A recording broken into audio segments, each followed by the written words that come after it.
This is Brickhead Boy. I got my package from Poland on eBay from seller Kobikowski.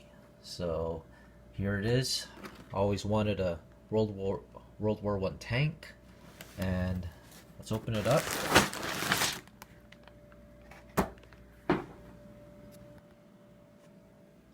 Wow, it's a 2-in-1 set.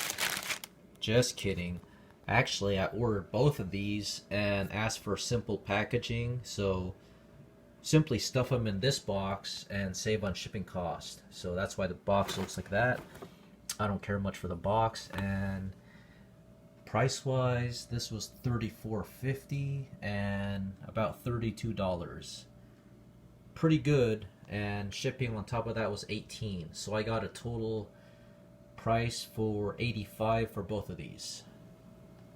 Anyways, I'll do the review on this Mark 1 tank, and I'll do a separate review on this one here. So let's get started on the Mark 1. So looking at the box, historical collection. This has 605 pieces and only one minifig.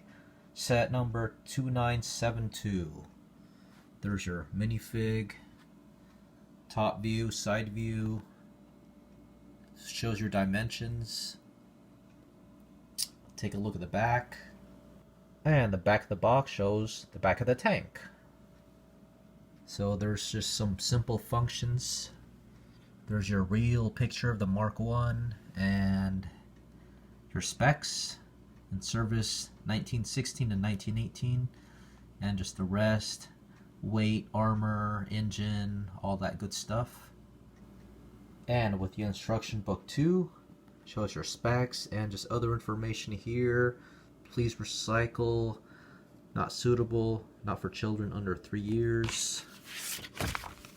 Here's the back. You have some planes and another World War I tank. What I would like to see is the A7V tank, German A7V. I'd like Cobi to release that. That'd be awesome.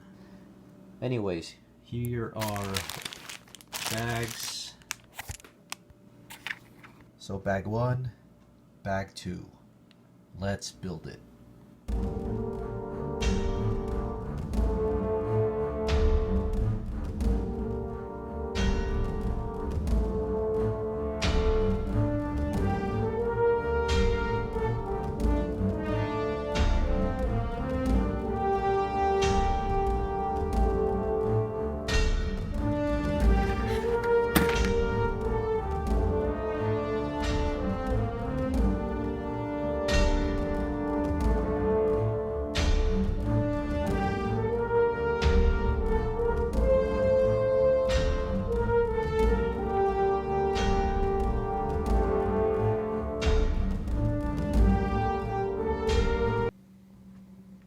And here is your set complete.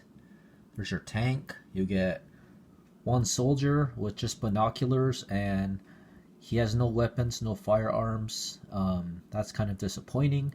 I think it's because this is a historical collection, so he's just posing with the tank. Anyways, you have extra pieces, 4 pieces of track, which actually there's 6 pieces because there's one on this side, one on the other side. And also too, basically this is just one extra piece. The other 2 are assistant pieces, which I'll explain in the instructions. And speaking of instructions and build, this Cobi tank was a lot different from previous Cobi tanks I've built, simply because it is a World War I tank, and it's just a lot different. For example, this one uses a lot of upside down building techniques. Here's an example in the instruction book. You have studs on top and studs upside down, and then they reverse. And this thing too, there's your assistant tool. You put that little black piece on, and you put it underneath the one piece and it creates a stud. So there, and then that happens. So from anti-stud to stud, that little piece is very useful. I've never seen that before with Cobi, so it's been a while since I built with Cobi, and that's brand new to me. Anyways, back to the tank and the minifig. Let's take a look at the minifig first. Nothing too exciting, a little bit bland. Unfortunately, the back has no printing whatsoever. And there he is with his egg-shaped head. So there's his binoculars. Again, nothing too fancy. And let's dive in to the tank. So in a few moments, I will be doing a comparison with actual models of this tank and scale, see where it falls in. But as for this, the build was very solid. I'm actually really happy about this. It's just, I'll start with the cons. Is this here, this is supposed to be covered. Wheel is not supposed to be exposed like the real tank. And even here, Cobi could have, covered that up. So, which is a little bit nitpicky, but it is disappointing to me because, I've built these before with Lego and I have models with these, so that just, it's a sore to my eyes, basically. Makes my eyes sore. Anyways, there are no stickers. Everything is printed, and you do have a few, like right here, the door. Nothing really opens, and this is printed.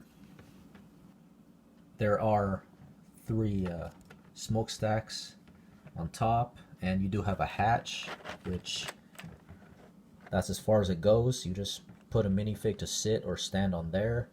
A little bit disappointed too in the front. I mean, yes, you can open these up.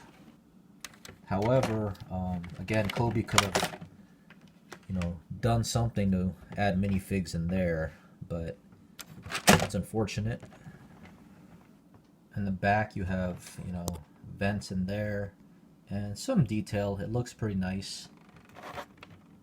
You have the wagon wheels. And of course your extra track on each side. It rolls pretty decently on hard surfaces. And the sponsors, they can rotate 45 degrees. Or is that 90 degrees? Yeah. But out and front ways. So there. And here's what the bottom looks like. So this is pretty much the only thing you can do to minifig. I mean, you can stand them up on studs, which is limited. Other than that, he just sits there. So that's pretty much it. Not much play features, but the tank is solid, very durable, and it looks nice. Now let's take out the models of this and compare them. So looking at my 132 collection, here are my World War I tanks. I have an AV7 or A7V, and these two I'll take out. So according to the box informations of these tanks, they are all 132, which I kind of doubt. These two here are Mark IVs, which have the same exact body shape as the Mark I, it's just updated. This one here is a Mark I by Britain's Toy Soldiers, and of course the Mark IV by Blue Jacket, and this one here, Michigan Toy Company. So let's compare the scale with this to the Cobi version. It's really hard to determine scale with these Cobi minifigs just because they are, shaped totally differently out of proportion, but compared to the 132 Soldier, here's what it looks like. And the Soldier to the tank.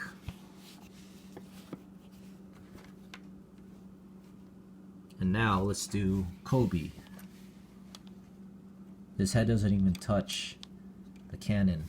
But here, Yeah, his shoulder touches it. So, of course, Kobe is out of scale, definitely. And these two soldiers are the same size, so average would be 6 foot tall. That's how we measure them. And here's the Mark One. So yeah, the cannon touches his head for the barrel ending, and then Kobe, not even close. So I'm not sure what Kobe would be. Probably like maybe 128 or even more. I mean, this is a really big tank, bigger than I would think when I got it, so I was surprised. So now let's conclude my review.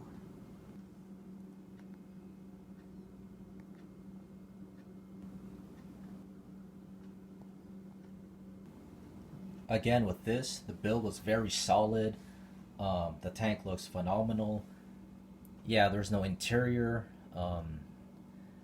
There's not many functions. It just rolls, and the sponsors can, rotate the cannons just a little bit. Has a hatch and just one minifig. So, I mean, for the price I paid for it was 40, 42. If I would have separated with the other tank, so alone 42, and definitely worth it. Especially, I've never seen any other brick company release a Mark One or even a World War One tank, except for Brickmania, which is a little bit too expensive. So this tank definitely is awesome. I mean, when I saw the pictures of this, I wanted to get it so bad, and it doesn't disappoint. Even though I nitpick on certain parts of this tank, it's not perfect, but it's definitely a must buy. And that concludes my review. Thanks for watching.